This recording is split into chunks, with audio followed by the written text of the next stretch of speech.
Earlier today, she called us and she stayed on the phone with me until she emerged from her hotel in downtown Palm Springs. But we have been able to confirm this afternoon with Nevada Highway Patrol that the child was found alive and well. This is a snowcat. They've had it here on the hill since about 1969, and we're being told he is a San Bernardino County Sheriff's deputy and his flight instructor.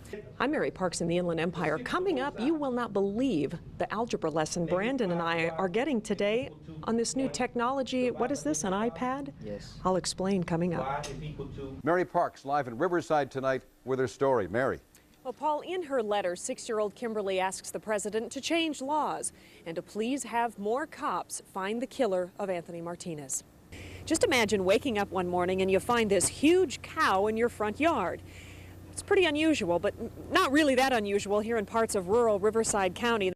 So if you multiply the top by 3. For months, Jessica Tomlin struggled along with her classmates to master one of their toughest subjects, algebra. To give you -3x. Midway through second semester of 8th grade, though, technology invaded the classroom. They're much more excited and motivated to do their homework if they get to do it on an iPad instead of opening their textbook like all their other subjects and taking out paper. It's an algebra iPad app that's being tested in Riverside and 4 other California schools. Students use the Apple iPad instead of textbooks to study.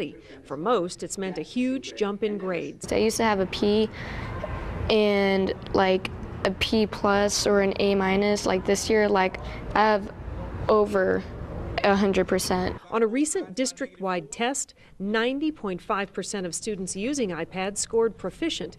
2 years ago, just 47% in those classes did well. Teachers at Amelia Earhart Middle School call this mobile curriculum the wave of the future. These are things that they see at home. They use these things anyway.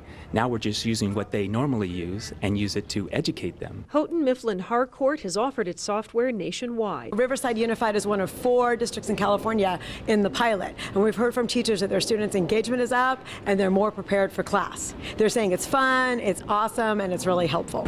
The app allows teachers to monitor individual students instantly. Geometry and Algebra 2 apps should be available later this spring. Mary Parks, NBC4 LA.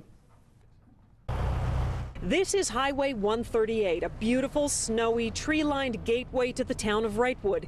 Even though the road appears clear, looks can be deceiving. Just ask tow truck driver Anthony Esparza. Yeah, it's just a heavy truck and hit a little patch of black ice and slid right off the side. Esparza says he hit a patch of black ice and spun out at the edge of town. Ironically, Esparza was on his way to rescue a motorist stuck in the snow when he needed rescuing.